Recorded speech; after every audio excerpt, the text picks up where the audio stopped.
Emang lo bisa nyanggupin anak orang pakai ngatur-ngatur, kasar-ngasarin, jangan gitulah.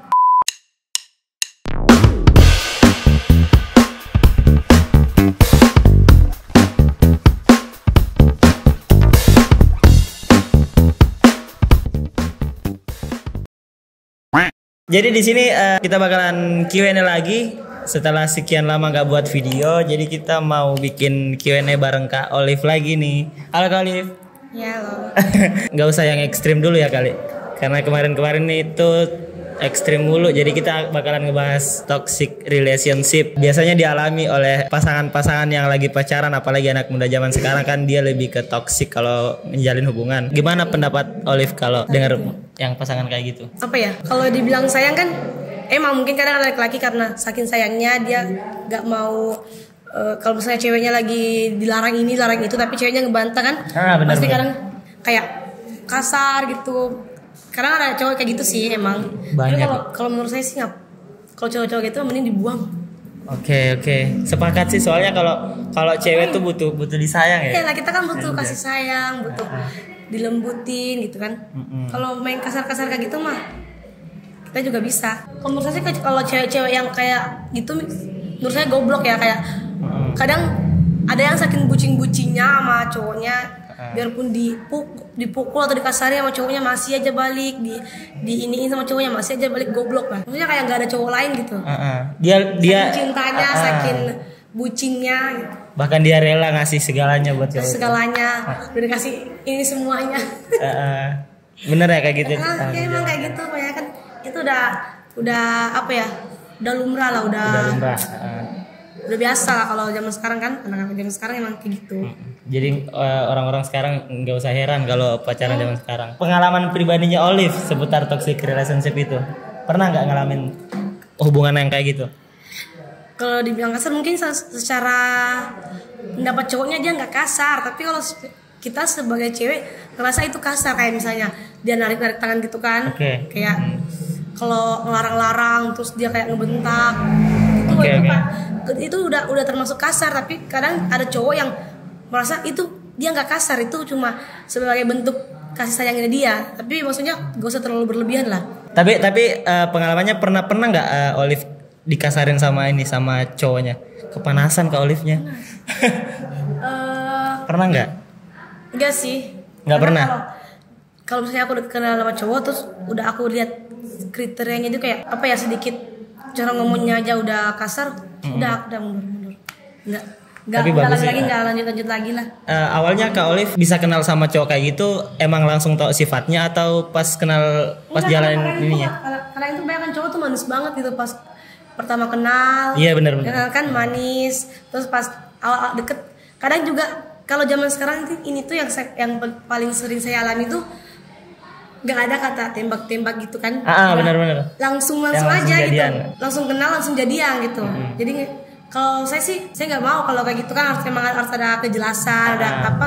Harus saling tahu karakter. Karena nggak tahu sih emang dari apa ya, sejauh ini paling sering itu dapatnya seseorang yang udah jadi milik seseorang. Jadi orang kedua terus. Karena sempat sih dekat sama cowok, tapi saya tuh paling gak suka cowok, bukannya saya gak mau diatur, tapi saya gak suka cowok yang terlalu lebay gitu, terlalu berlebihan, terlalu apa ya, dikit-dikit kita hilang kabar dikit dituduh ini itu kan saya paling gak suka. Cowoknya overprotective ya? Terlalu over gitu kan. Saya lebih suka yang santai aja, main santai. Jadi mungkin kalau jadi orang kedua mungkin lebih main santai, main cantik. Selama ini belum pernah ketahuan nggak? Pernah sih. Pernah Sampai di chat gitu, tapi ya nggak sampai kayak berantem atau apa. Oh, di chat doang.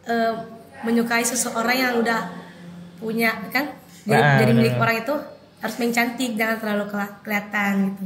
Emang Olive ini orangnya tipikal cewek yang gampang percaya sama cowok atau? Ya jujur sih saya tuh orangnya kayak lebih cepat baper gitu sama orang. Saya cepat baper, tapi giliran udah sayang terus disakitin bakalan hilang, gak bakalan lagi. Jadi gak ada sejarahnya dari dulu saya tuh balik sama mantan.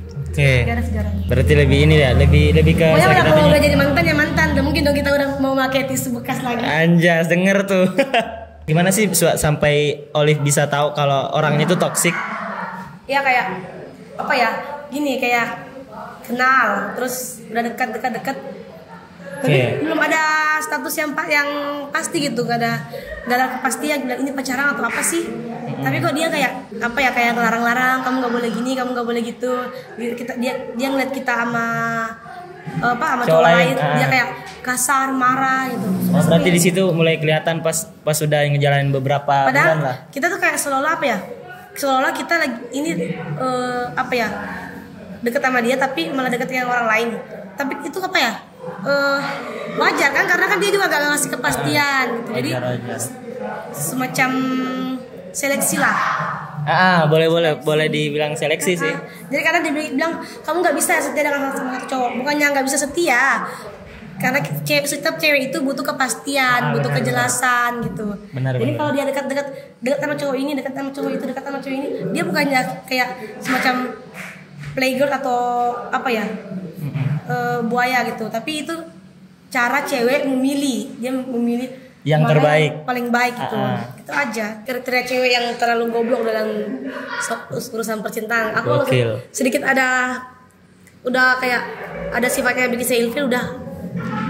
Berarti selama ini nggak pernah bertahan ya kalau ada yang cowok toksik? Tapi jujur emang bukannya aku orangnya yang kayak bosanan atau gimana, tapi paling lama itu punya hubungan itu 2 bulan 3 bulan. Serius? Iya. Nggak pernah tahunan? Nggak pernah. Ngapain? Kan pengen ngapain sih? Oke. Ada juga orang kayak gitu. Pokoknya kalau udah kayak bosan, ilfil, bosan, tapi kayak udah ada sifatnya antara yang terlalu alay, berlebihan, jadi ilfil. Terus cara Olive akhiri hubungan itu gimana? Maksudnya sih, langsung ngomong atau gimana? Enggak, bikin masalah dulu. Bikin masalah? Oh, cari masalah dulu biar cowoknya kayak bengong, kepalanya berubah jadi kudanil apa kayak. Bikin masalah dulu, seolah-olah kita yang tersakiti padahal kita yang menyakiti. Bener nih. Ini rahasia cewek terbongkar nih satu orang nih. Kayak kan begitu. Oh, cari masalah dulu ya. Kalau udah bosan ya cari masalah gitu. Kalau cowoknya udah kepancing, terus cowoknya udah mulai marah atau gimana, disitulah mulai muncul mereka tuh rasa paling tersakiti padahal mereka yang menyakiti. Itulah cewek.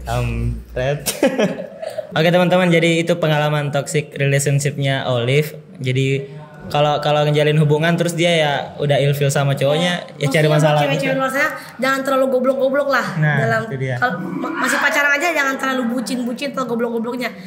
Karena kebanyakan sih orang kayak pengen diperbudak sama cowoknya sendiri gitu. Benar sih. Harga diri. Terus pesen nih buat cowok yang toksik ke pasangannya. Buat yang kasar gitu. Memang lo bisa nyanggupin anak orang pakai ngatur-ngatur, kasar-ngasarin. Jangan gitulah. Kayak denger tuh cowok-cowok tuh. Kalau udah bisa kalau emang ceweknya udah bergantung sama kamu, terus kamu bisa memenuhi semua kebutuhan dia, baru kamu bisa ngatur-ngatur.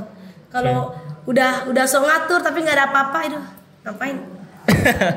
Masuk akal juga teman-teman. Nah itu. Sok ngatur-ngatur, jangan ini jangan itu, tapi kantong kosong. Zong. Zaman sekarang ya itu kita cewek-cewek itu udah ngelirik ke situ ya. Zaman sekarang itu cinta itu nomor 2. Yang pertama? Yang pertama cuang. siap. Cuang gitu. Thank you Olive, tos dulu biar gak slack. Thank you banget buat teman-teman yang udah nonton video ini. Sampai jumpa di video selanjutnya. Bye bye.